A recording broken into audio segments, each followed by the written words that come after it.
The recent FOIA drop included a detailed complaint from Brian Higgins regarding alleged witness intimidation by microdots. Even though the email was dated March of 2025, prior to Karen's second trial in which Higgins was not a witness, I still felt a surge of anger when I saw this, and I'm sure that you probably did too.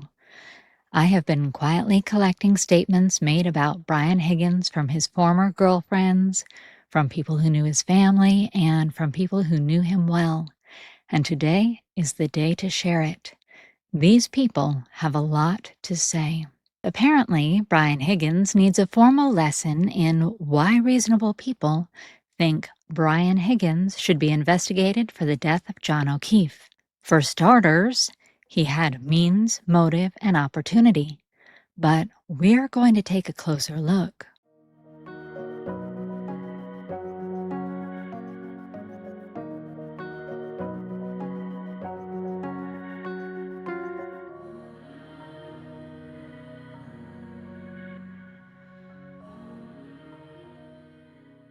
First, let's read his stupid email so that you can be as mad as I am.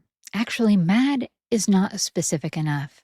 This is white-hot righteous indignation of 1,000 splendid suns on behalf of my friend Richie, aka Microdots.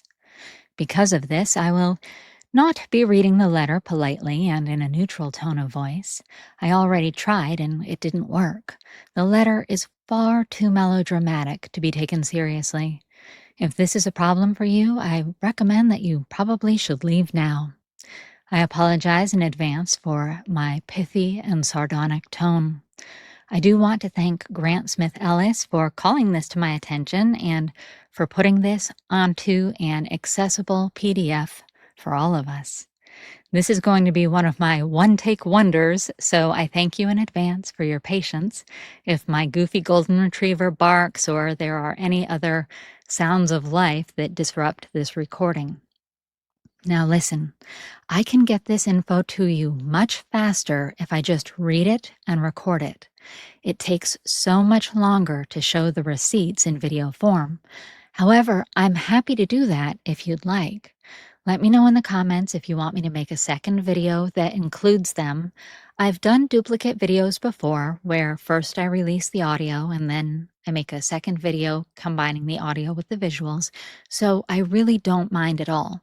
But if the visuals are not a big deal to you, and I could save 10 or 20 hours by not making the visual video, please comment that to me as well. Please communicate that to me too. All right, so here is the letter that Brian Higgins wrote to Brian Tully on March 21st of 2025. Interestingly, this is around the time that the Commonwealth was trying to prevent Karen from raising a third-party culprit defense. This timing seems to be more than coincidental, in my opinion.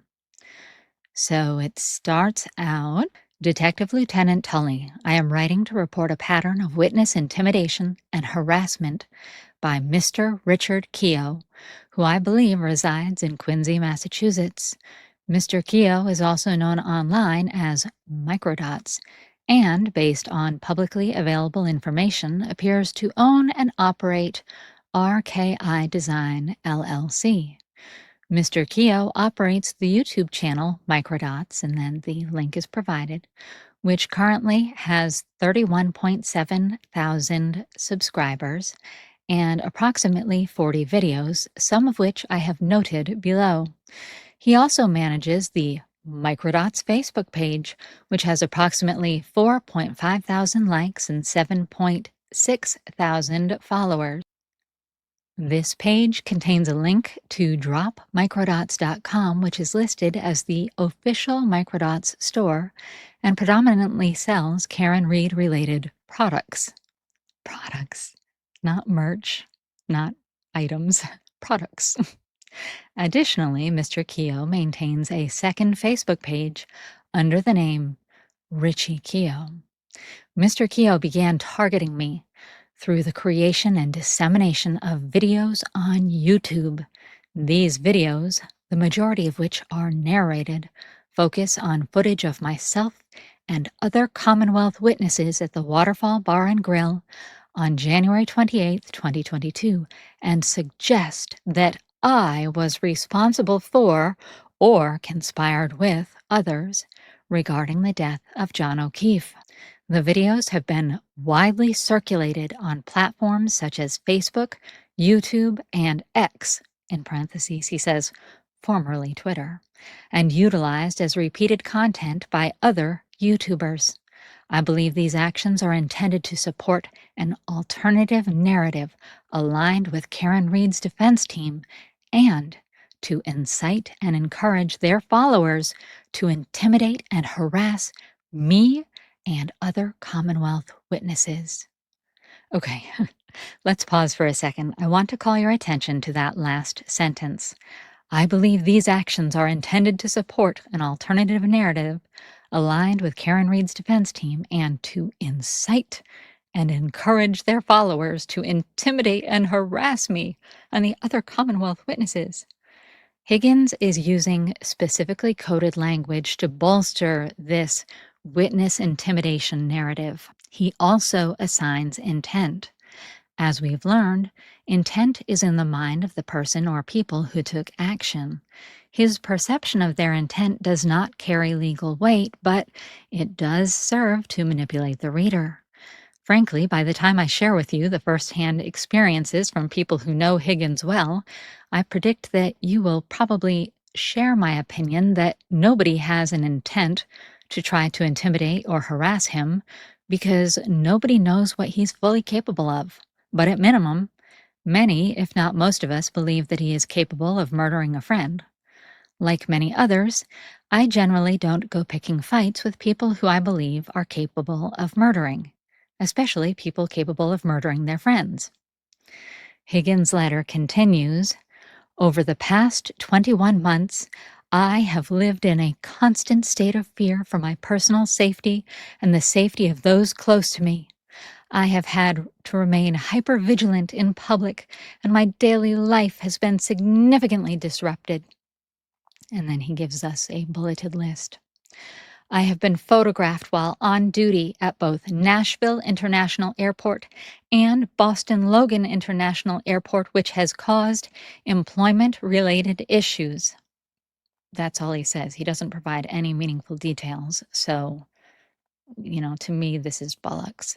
The next one says, I have been followed in stores, photographed while shopping and dining, and had multiple unknown individuals drive by my residence to openly record and photograph my home and vehicles, both personally owned and government issued.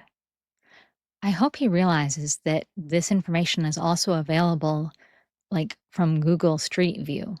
If anyone is that curious about his home or his vehicles, whether personally owned or government issued, there are literally photos of them on the Street View of Google.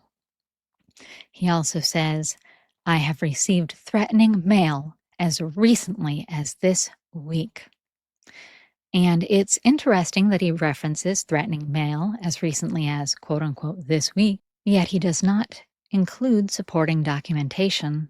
Now, previously, in a separate email to Brian Tully dated September 9th of 2024, Higgins included photos of some letters that he received. I'm going to censor the language in case you have young ears nearby. So he shows us a photo where the envelope is postmarked September 7th from Boston, and the letter reads, You piece of S. You, Brian Albert, he's no brother. He's a mother effa, just like you. His blank sucker punk A nephew Colin, too. You're all going down. We all know what you a-holes did to our brother John. That rehomed Chloe, too. LMAO, rehomed. Your day's coming, Higgins. Bang, bang. Higgins sends another email to Tully on November 12th of 2024, and this envelope in the photo is postmarked either November 8th or 9th with a letter in the same handwriting that reads, You effed him up good. Our brother didn't deserve this. You'll pay sooner or later. You, that piece of S, Brian Albert, his soon-to-be prison B, Colin Gayboy Albert, and that effin' dog.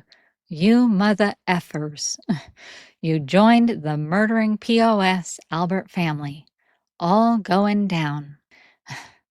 Okay, now what strikes me about these letters is that they're actually not threatening to do anything. There's no, I'm going to do XYZ to you at thus and such place and time. There's no, if you this, then I will that kind of statements. These read more like, I don't know, op ed pieces, commentary, almost like opinion based feedback. Basically, a social media comment in the form of snail mail. I mean, they're not pleasant, but they're also not threatening. Let's review that previous section of Brian Higgins' email to Tully again and ask yourself how much of this actually relates to microdots. Over the past 21 months, I have lived in a constant state of fear for my personal safety and the safety of those close to me. I have had to remain hypervigilant in public, and my daily life has been significantly disrupted. I have been photographed while on duty at both Nashville International Airport and Boston Logan International Airport, which has caused employment-related issues. Doesn't seem like that's Richie's problem. I have been followed in stores, photographed while shopping and dining, and had multiple unknown individuals drive by my residence to openly record and photograph my home and vehicles, both personally owned and government issued. Okay, how is that Richie's fault or problem? I have received threatening mail as recently as this week, and I feel pretty confident that Richie did not author those letters to Brian Higgins. But seeing the specific way that Brian Higgins phrased this almost felt like a checklist. Constant state of fear, personal safety, safety of those close to me, disruption to daily life, to include employment, social activities, etc. And it made me wonder if he was tailoring his words to fit whatever the language is of the witness intimidation statute, so I decided to check that out. We start with a definition of harassment, which I have trimmed down from legalese to English.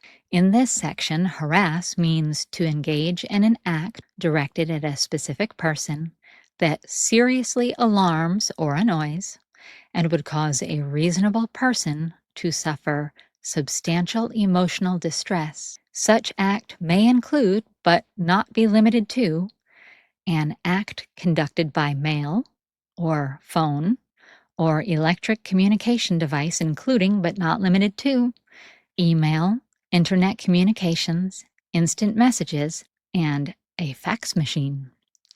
And it's kind of odd to me that it doesn't specifically address anything about in-person communication, but maybe that's part of the including but not limited to. Then the statute continues, whoever willfully, either directly or indirectly, threatens, attempts, or causes physical, emotional, or economic injury, see, that's why he was trying to weasel in the employment problems, or property damage to, and it continues, or misleads, intimidates, or harasses a witness with the intent to, or with reckless disregard for the fact that it may impede, obstruct, delay, prevent, or otherwise interfere with legal proceedings.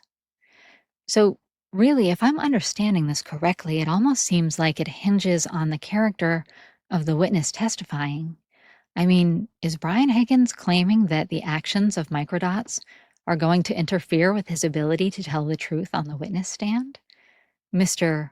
I always tell the truth? And then Higgins continues, Mr. Keogh has openly admitted that Karen Reed is his client and collaborated with attorney Alan Jackson in his pursuit to free Karen Reed.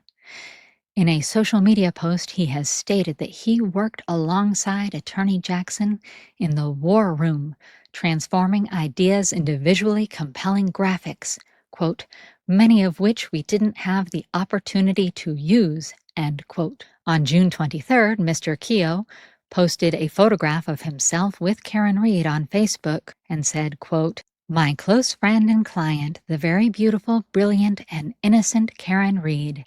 Here's to better days ahead. Free Karen Reed," end quote.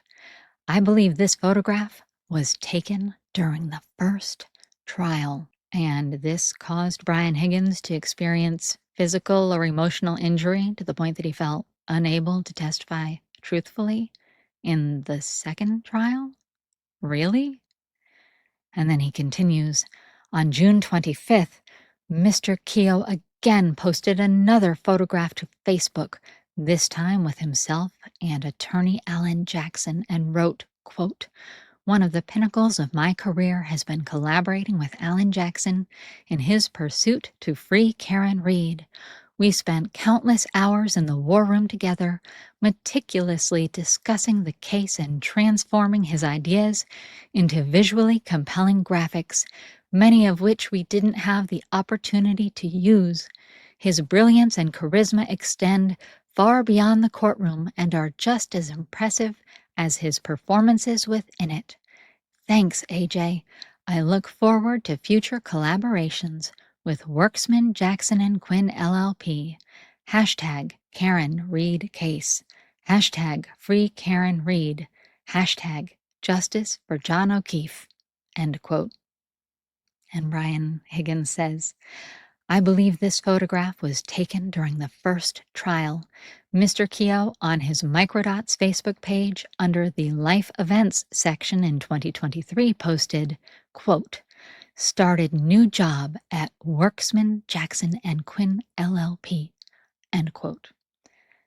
How has this caused Brian Higgins to experience physical or emotional injury to the point that he felt unable to testify truthfully in the second trial, right? Higgins continues, following the first trial, Mr. Keogh has created and published multiple videos on YouTube in which he advances the defense's third-party culprit theory. Mr. Keogh's conduct involves intentional efforts to instill fear in me as a Commonwealth witness and encourages others to harass and intimidate me and the other Commonwealth witnesses. It also seems that Mr. Keogh is attempting to taint a future jury pool, which does not seem right if he is working for the defense team. Oh, brother, look at this language. Conduct involves intentional efforts to instill fear in me as a Commonwealth witness, attempting to taint a future jury pool. Does Brian Higgins really believe this? Really? I'm literally embarrassed for him. He continues, as the second trial approaches, I fear that the intimidation and harassment directed toward me and other witnesses will escalate. On or about March 3rd, 2025, YouTube creators Randy Reimer, aka JFK, and James Amaral Jr., aka James Jackson, hosted a live stream titled At Karen Reed, 28 Days Till Trial. All eyes on the prize. And then in parentheses, he writes 6.7 thousand views. The promotional material for this broadcast, which remains publicly accessible, prominently features a photograph of me taken during my response to the 2013 Boston Marathon bombing, where I am wearing an ATF raid jacket. First, I thought it said rain jacket. Maybe it's both. Alarmingly, a firearm optic has been superimposed over my head, accompanied by the caption, quote, "You're in the defense scope now, KFSB," end quote. Throughout their broadcasts, Reimer and Amaral Jr. frequently refer to me as, quote, "Kevin from South Boston," end quote. Prior to this specific live stream, they have repeatedly utilized content created and disseminated by Keogh and in connection with myself and other Commonwealth witnesses. All right, well, first of all, is JFK's last name actually Reimer? A rapper whose last name is Reimer? I can't decide if that's cool or almost unfortunate. And Spare me the melodrama of having a crosshairs graphic superimposed over your head. I mean, it doesn't have to be a firearm. What if it's a camera, right? And then Higgins continues and says, as a result of this conduct and my role as a witness in Commonwealth v. Karen Reed, I live in fear for my safety daily. I have been an ATF agent since 2009 and have conducted numerous state and federal investigations, including undercover operations resulting in convictions. Many of these defendants are now aware of my personal identifying information, in parentheses he writes, PII, including my residence and vehicles, compounding my concern for my safety. Buddy, then maybe you should consider blurring out your house on Google Maps, Dodo. Thank you for your time and attention to this serious issue. I remain available to provide further information or evidence to support this matter. Respectfully, Brian Higgins. Golly, I feel like I can't roll my eyes hard enough.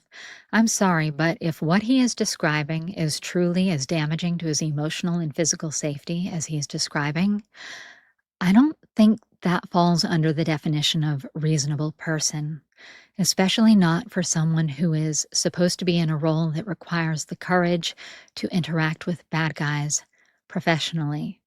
To me, this almost makes him seem unfit for duty. In my hidden true crime coverage, I've described the reasonable person standard in a way that resonated with people, so I will insert my same example again here. Out of all those words, reasonable is the most important and the most relevant phrase.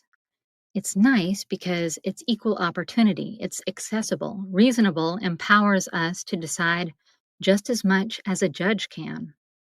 Still, I want to share an example that will hopefully demonstrate how the concept of reasonable person works. Many of you know my teenage son was shot and killed a couple of years ago. I think the bad guys intended to just rob him. They took his wallet and his phone, but something must have gone wrong because they shot him in the Charlie Kirk spot and they left him for dead on the lawn. A few months later, something unexpected started to trigger panic attacks for me.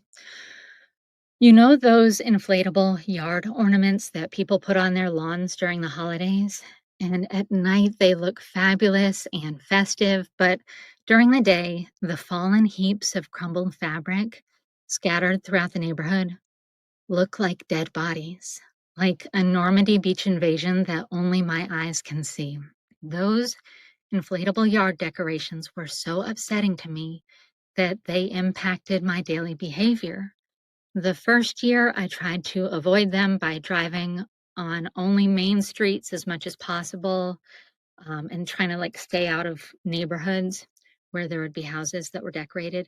And that wasn't successful. It didn't work. So I stopped leaving the house during daytime hours, and eventually I stopped leaving the house altogether until February when the coast was clear. I didn't call the police and ask them to have a stern discussion with all of my neighbors about how their lawn decorations were causing me extreme emotional distress. I didn't file anything with the court asking them to ban our community from displaying them.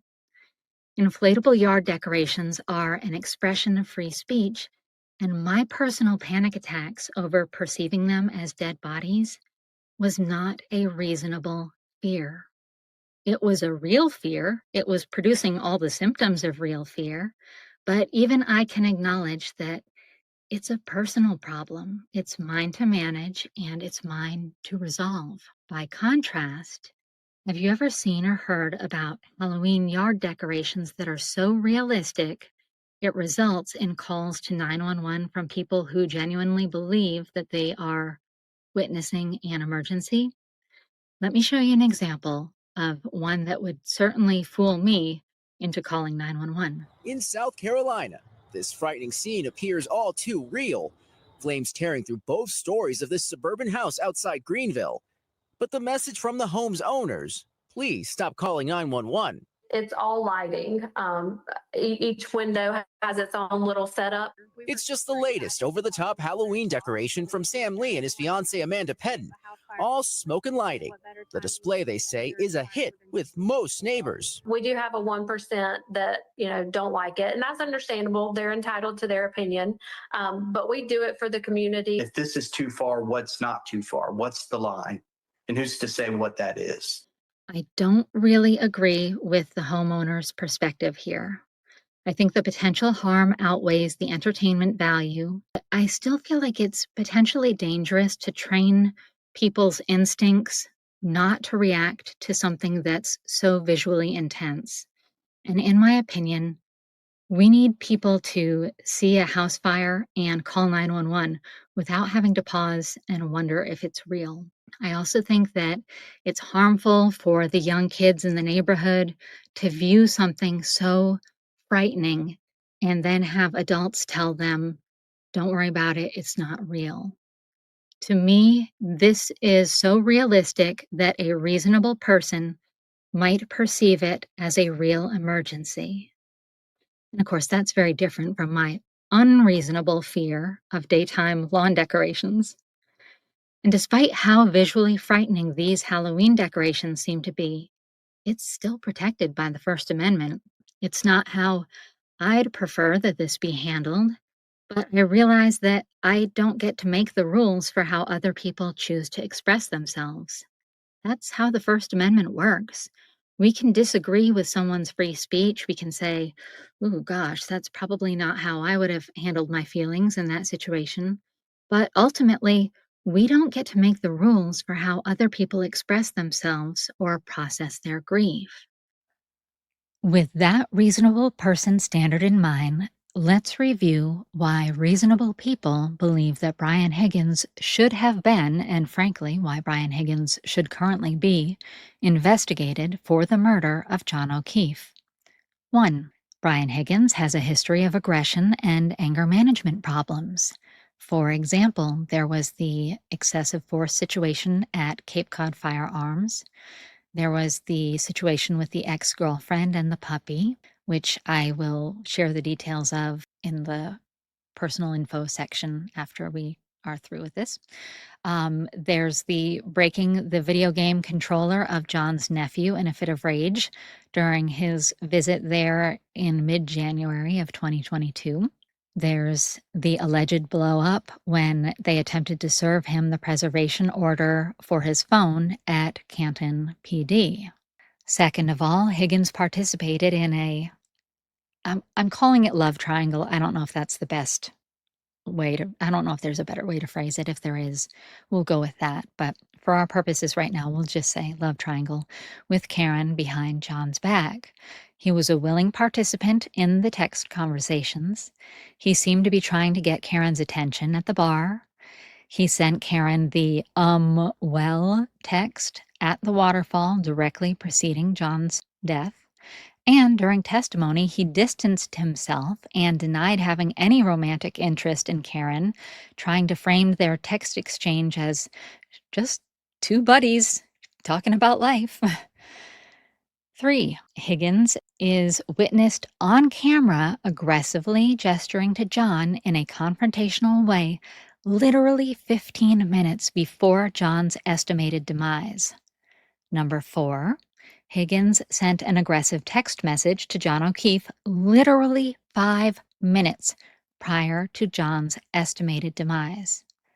Number 5. During his testimony, Higgins placed himself out in front of 34 Fairview at the exact time that John O'Keefe's phone took its final steps. And let's not forget, there was way too much sensitivity surrounding where he parked for his testimony to be considered honest. The amount of stammering and stuttering and physical discomfort is something that statement analysts and body language analysts would have a field day with. And remember, almost 2 years ago, I presented the theory that Brian Higgins had parked in the driveway of Chief Kelleher. That was years before we even learned that Yuri Buchanan had made a similar theory in his notes the day he interviewed Brian Higgins, which was February 3rd of 2022, I stand by my theory, and I am happy to see that others have joined me in this hypothesis, and we'll address this further in a different video. Number 6, Higgins took affirmative steps to control the narrative. He monitored Canton PD activity closely for the next 24 hours. He used federal resources for personal reasons to extract his texts, handing over only what he deemed relevant. He was interviewed not just with his attorney, but at his attorney's home on February 3rd of 2022. He was the only witness who testified with his attorney present. And by the way, his attorney's name is Bill Connolly, and according to his LinkedIn profile, in his words, here is how he describes himself in the headline: former assistant U.S. attorney, current white-collar criminal defense attorney. And in his About section, he says, Attorney Bill Connolly, a former assistant U.S. attorney in Boston, specializes in representing individuals and businesses in criminal defense and complex business litigation. Mr. Connolly has significant experience trying cases in both federal and state court and has extensive experience with targets, subjects, and witnesses in grand jury investigations by state and federal authorities. Mr. Connolly represents individuals involved in law enforcement and regulatory matters involving fraud in the areas of healthcare, mortgages, investment advisor, tax, banking, and securities. Specialties: white-collar criminal defense, enforcement actions, and federal and state grand jury investigations. Interesting choice, Brian Higgins. Reason number 7 why reasonable people might believe that Brian Higgins should be investigated for the murder of John O'Keefe. Brian Higgins took affirmative steps to destroy evidence.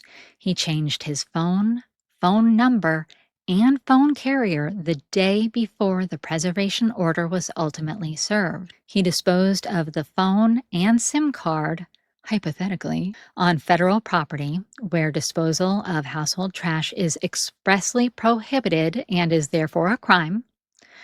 And disposing of it on federal property creates a jurisdictional problem if the defense had sought to retrieve it. And he lied that there is no trash service on Cape Cod. And this is one that really got my goats, because my family has a house out on the Cape, Buzzards Bay, which is kind of the working man side. But even us poors have access to trash service. There are like 12 companies that serve the area. And I still remember the day that I was poking around on Google Maps, hoping to see if the rolling trash bin and the recycling bins were up against the cottage, like if you could see it from Google Maps, for my family's house. And the picture that I found, Misadventurous Book Mouse, I know you remember when I sent it to you, the Street View map, you couldn't even see the cottage because of the driveway, but right there where the street meets the driveway were the trash bin and the recycling bins. So I guess the Google camera must have come through on trash day. Like, it doesn't get more perfect, you know? And Brian Higgins lied that the base is a cut-through. If you look on a map at Otis Air Force Base, ask yourself, how in the world is this a cut-through to anywhere, especially anywhere that Brian Higgins would want to go? I mean, come on. A cut-through to his satellite office in Canton? Give me a break. Reason number 8. Brian Higgins was deliberately dishonest and or obfuscating under oath. He was dodgy about the tall, dark, and handsome stranger that he allegedly witnessed arriving to 34 Fairview, and he lied regarding his whereabouts following his quote-unquote beeline out of 34 Fairview. He claims that he went to Canton PD and then home. Not true, since his administrative tasks became moving cars around the parking lot at 1:30 and making sure that he was seen on camera, which he like almost enthusiastically duper's delight kind of pointed out during his testimony, almost as if bragging about having the foresight to create an alibi is somehow going to make you look better and not worse. And he also lied about not using his phone at all that night when he was clearly on the phone multiple times throughout the night. Reason number 9. Higgins' behavior following John's death is not consistent with his behavior prior to it. He didn't acknowledge Karen's text the next day when she texted him that next morning and said that John was dead. It doesn't matter that he already knew from the friends and family meeting. The polite thing to do would be to say, "Oh my gosh, I just heard. I was about to contact you. Are you okay? Is there anything I can do?" But instead he ghosts her. And he may not have attended John's funeral, yet he recreationally attended the funerals of strangers in completely other states. And the reason that I say may not have attended is because I can't remember where we left off on that topic. I know it was the subject of debate for quite a while, but like I said, I can't recall where we left off, but I know it was a topic of discussion. And reason 10, one of Brian Higgins' 50 best friends is Chief Hide-a-Dead-Body Berkowitz, and so efforts were made to conceal Brian Higgins' identity in official reports, such as using his initials or listing his home address as that of Canton Police Department.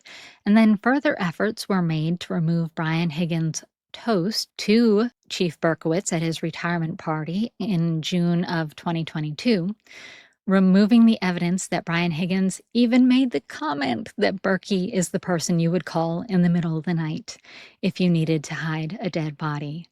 And because they went out of their way to have that footage removed, I feel like I can't even give you the exact quote. We're stuck with what I remember it being, and what I remember it being is that Berkey is the person you'd call in the middle of the night if you needed to hide a dead body.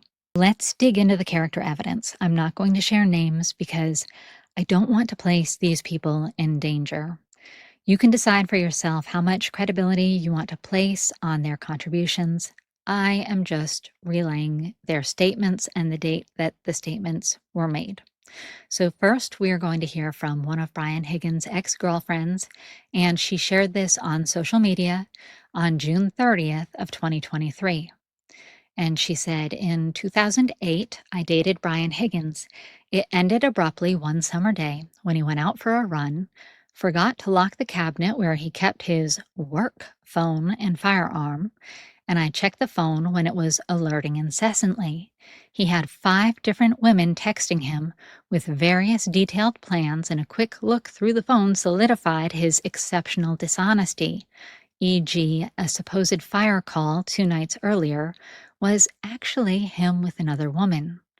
Him with me that weekend was explained to another woman as being at an arson investigation, etc.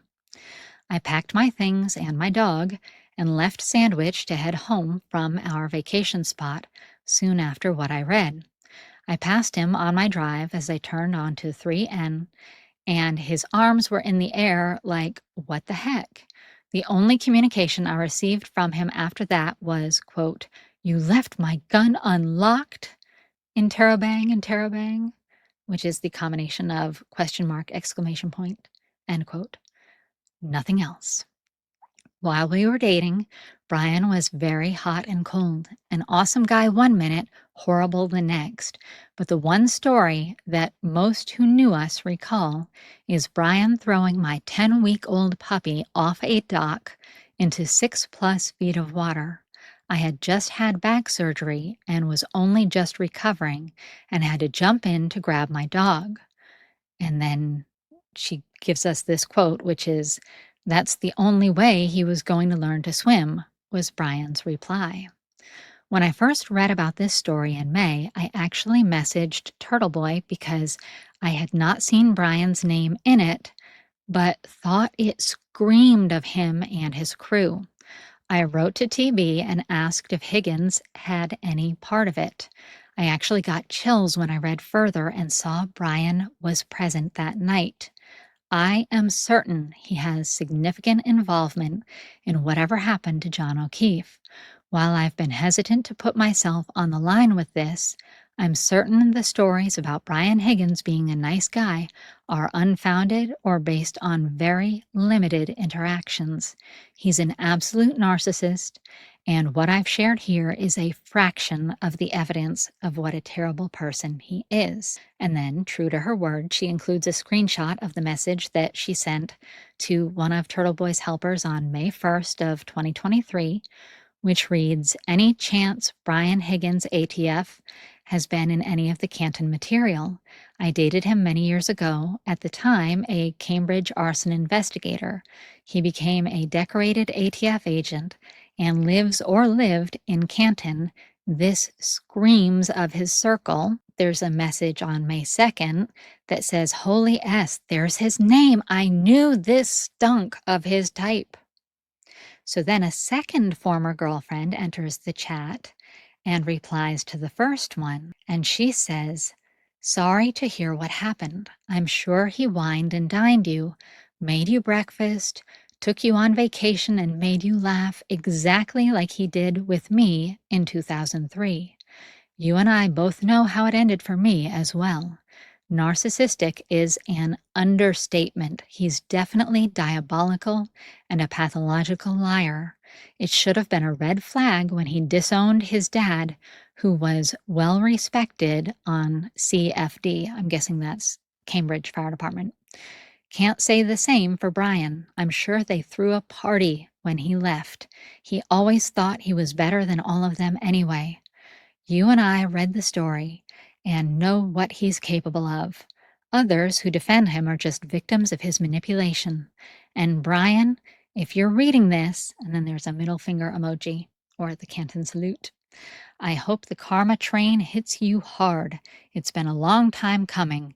I could not care less about being anonymous. I'll be watching from the front row." Okay, so then a few days later, on July 4th, 2023, a third ex-girlfriend arrives on the scene and says, "I also dated Brian Higgins back in 2006 and again in 2009. Don't judge." And then there's the cry laugh emoji. "I always thought he was hiding something and wasn't 100% honest. My dad didn't like him, so that ended the relationship. Dads know best." And then there's a heart. And she says, "I'm almost tempted in reaching out to him to tell him to do the right thing." God, let's hope that she didn't tell him to do the right thing. Otherwise, she'd be facing witness intimidation charges too. And so someone replies to her and says, "Problem with guys in his position is doing the right thing. They risk losing everything: career, reputation, pension, not to mention the possibility of incarceration. They are all just too deep now. Wish their conscience would get to them." And so she replies and says, "I know, I just can't stop thinking about him and how he had everything. He served in Afghanistan, he worked as a firefighter in Cambridge, and then worked on the arson unit. He had a wonderful career. I thought he was a stand-up guy, but my intuition prompted me to end the relationship. And all of a sudden, when I heard his name again, I just knew right away it was him." Nearly a year later, on April 14th of 2024, someone writes, "I am the anonymous woman who posted about Brian Higgins last year. My gut told me from the beginning that he was likely very involved because he lacks a moral compass and is above everyone and everything in his narcissistic mind. The full post is still available," and then she provides a link. And she continues and says, "In addition to Higgins and Berkowitz being tight, let's also not forget that Rafferty and Berkowitz were, and in parentheses are, exceptionally close also. Higgins and Rafferty planned his retirement party. I think Rafferty is going to experience significant fallout soon, too." And then she provides another link to an article from the Canton Citizen. And then she says, "If you want a glimpse into Brian Higgins still living his best life while family mourns Officer O'Keefe and Karen Reed is in a literal living nightmare, go poke around his Venmo account listed in that article. How a law enforcement officer doesn't know to have his info private is a mystery to me. Good point, right? And remember, regardless of the title, this is all, I'm not saying this. Like, these are strangers that are saying this. I can't vouch for their credibility. This is titled Truthful Facts About Brian P. Higgins. Number 1, he is a pathological liar. Generally speaking, he's quite good at it, too.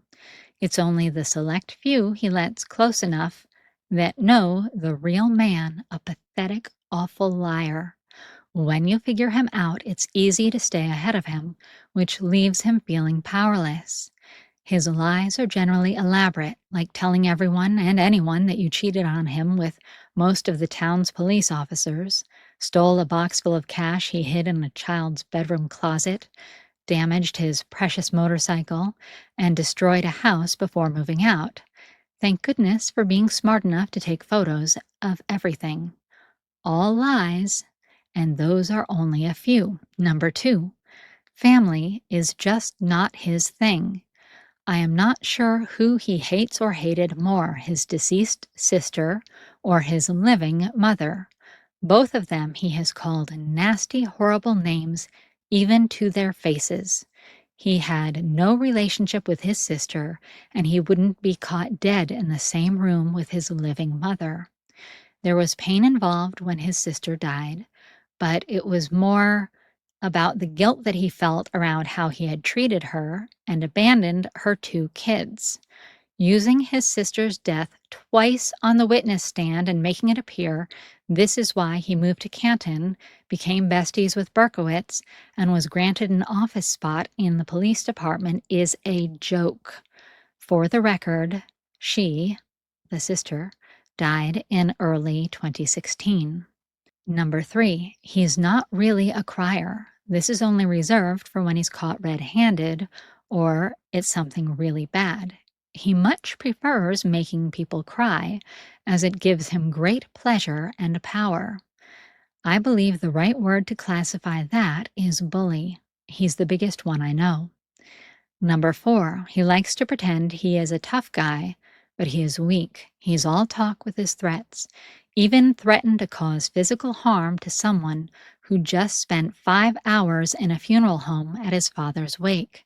However, at the end of the day, the only people he knows he can take down are women. Number 5, he always wanted a Jeep. No surprise there. It's just weirdly creepy that it's a 2-door white Jeep that he installs a plow on, but I will leave it at that. I feel like there's an implication there, but I don't know what it is. I don't get the joke, or like whatever.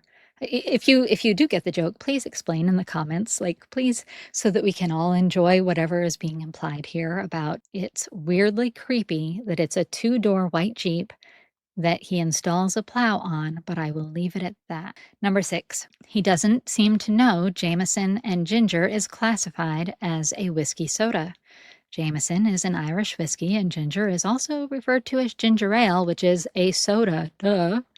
Number 7, he was not concerned about John O'Keefe's feelings, and he was not sussing out anything. All he was doing was trying to get in her pants, and he didn't give a care in the world about anyone's feelings, especially John O'Keefe's. Sus. Say it again, Bry Guy. What were you trying to do? You sound like a fool. Grow up.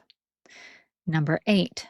This is the second time he's printed out pages of text messages and shown them in court. He apparently thinks it helps him look like a victim, but it actually has the opposite effect, showcasing a smiley, sneaky, controlling, abusive jerk. I bet it was tough to look at John O'Keefe's family sitting there in tears, huh? At least he learned something after failing to discredit someone the first time. Had got his bestie Matt to show him the best way to delete the typical quote-unquote crazy Brian texts. Good thinking, it's not obvious at all. And again, I feel like there's like some innuendo going on here, but I can't quite place it. Other than the obvious, like that this person knows about a prior time that he's been up to these tricks of self-selecting what text messages get used in court. Number 9, there was one thing he said that was the truth. He has a nickname for most people and seems proud to use them. I'm not talking about cute and endearing names here. These are ones that are odd and senseless. A couple that come to mind are Pop-Tart and Susie Lemonade. You be the judge. And when he's told some are bothered by his stupid names, he continues to use them with even more enjoyment. Yeah, I know, what a tool. Number 10, belting out, quote, "I always tell the truth," unquote, under oath with such a straight face, most likely made several people roll over in their graves. Thank God I was not driving when I heard that coming out of his mouth. I will be sure to be sitting while listening to more of his lies on Tuesday. So this must have been right after he testified in Karen's first trial. Number 11. This I thought was very interesting. He does not like dogs, and dogs don't like him. Most, if not all, growl at him immediately. Well, what does that say about a person? I think a lot of us are suspicious when a dog's instinct is to dislike someone, but also with all of our suspicion about the involvement of Chloe and the fact that she may have already been kind of on edge just by the mere fact that Higgins was there. Number 12, he is a coward. The fact that he doesn't run fast and far was undoubtedly because he was in the thick of it with no way out. Number 13, he thinks people look up to him, but most think he's a clown. Although Brian P. Higgins is not on any social media, he's got lots of made-up accounts which he uses to find the bad guys and suss people out. Seeing all these nasty comments and the worst photos ever taken of him spread all over the internet, TV, and newspapers has got to be the biggest strike to his ego. And then the next thing this person says is, "That makes me sad." And I don't know if that's intended to be sarcastic or based on what they're about to say, it could be genuine that they do genuinely feel sad about that. Number 14, there are a few times when his conscience gets the best of him. This comes out when he knows he is responsible for causing severe pain to someone. Oh, because this happens often. Or he gets caught red-handed. And when children are involved, as he legit likes children, probably because he doesn't see them as a threat. It doesn't last long, but when he is remorseful, he starts to cry, like a lot. I truly believe there is a really good guy buried deep inside him, but he just doesn't know how, nor does he want to be told he needs help. And that's heartbreaking. And see what I mean? It seems like this person does have an element of compassion for him. Number 15, he loves his job as a special agent, and he's really good at it. He has the power to do things that the average person does not have. And I'm curious, does she mean he has the power and that's what makes him a good special agent, or he has powers because he is a special agent? It's a little bit ambiguous there. She said, I bet he could even figure out how to impound or hide a restraining order if he needed to, and make it seem like it never even existed. I wonder, well, and that feels like a hint to me. Hopefully someone who is good at research can find out if there is a restraining order out there against Brian Higgins that has been suppressed or expunged, if such a process exists for restraining orders. And then the person continues and says, the last most important thought that I will share, number 16, there is not a sliver of doubt that if a 6-foot, 220-pound man wearing dark clothing was laying on a blanket of fresh white snow on the lawn, Brian P. Higgins would have seen him and done everything in his power to save his life. There is nobody with a stronger sense of hypervigilance than Brian Higgins. He scans his entire field of vision with every step he takes. And being sober or filled with all the Jameson and ginger in Ireland, he would not have missed it. He doesn't miss a trick, and don't let anyone tell you otherwise.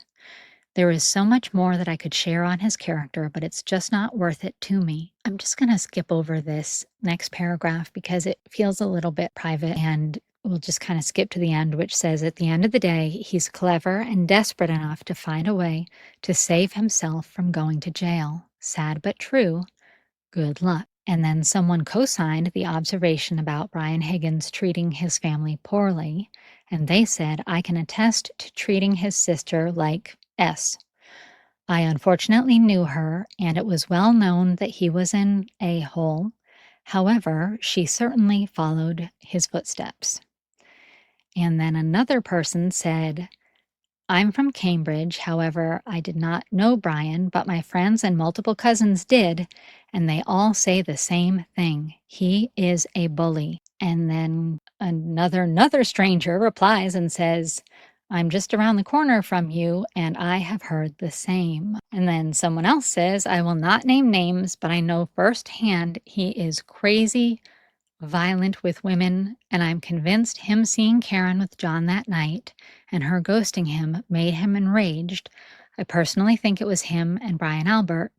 I don't think Colin did this. Nothing more dangerous than a violent, jealous man. And then someone else replied and said, I agree, but I do think Colin joined in because he had beef with John. And then another person said, I'm rethinking Colin's involvement, but all of them lie so much. So, I mean, it's true. They've kind of done this to themselves. So with the details that we knew, plus this additional context, which remember, should not be considered factual or reliable, but could also be valid, hopefully Brian Higgins can understand why a reasonable person, such as Microdots, and reasonable people, such as all of us, would believe that he should be investigated as a suspect in the murder of John O'Keefe. It doesn't take a rocket scientist or even someone cosplaying a scientist who believes it's possible for Alexis to launch into space for reasonable people to opine that Brian Higgins was involved in John's death. I have always maintained that a Faraday bag was not used on John O'Keefe's phone. However, what Brian Higgins did that night with his own phones could have easily involved one. And I think it's more likely that he had access to several burners and SIM cards, and that he could have easily placed his usual phone on the nightstand and activated a track phone for other purposes. He's not stupid. Higgins had access to at least 4 vehicles, several of which are more than capable of operating well in snowy conditions, and it's very likely that Brian Higgins had access to several phones. He made deliberate efforts to control the narrative and was eventually deceptive under oath. This places him very high on my list of people to investigate, and it is my right, protected under the First Amendment of the United States Constitution, to share my opinion all about it with you. And it is your right to share your opinion. And it is all of our rights to petition the government to conduct a full, fair investigation into the death of John O'Keefe, because Karen Reed is supposed to be the one person protected from accusations of guilt at this point. Again, please let me know if you are okay with the audio version as is, or if you think that it would be worth 10 to 20 hours to provide the visuals. As I said, I'm happy to do so, but if nobody's going to watch it, I'd rather not direct my time creating it.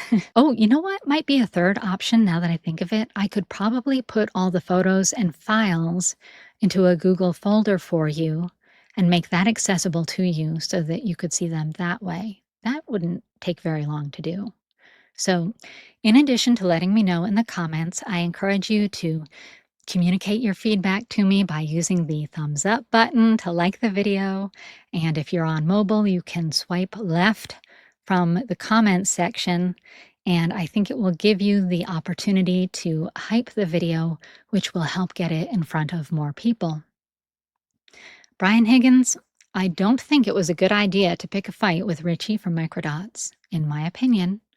You probably don't want to inspire even more people to take an even closer look at what you were up to that night and in all the time since then. I am not afraid of you, and I do not need anyone's permission to be here. With that, my friends, I thank you for sharing part of your day with me, and I look forward to our next time together. And until then, take care of yourself, take care of each other, and take care of our community. I love you.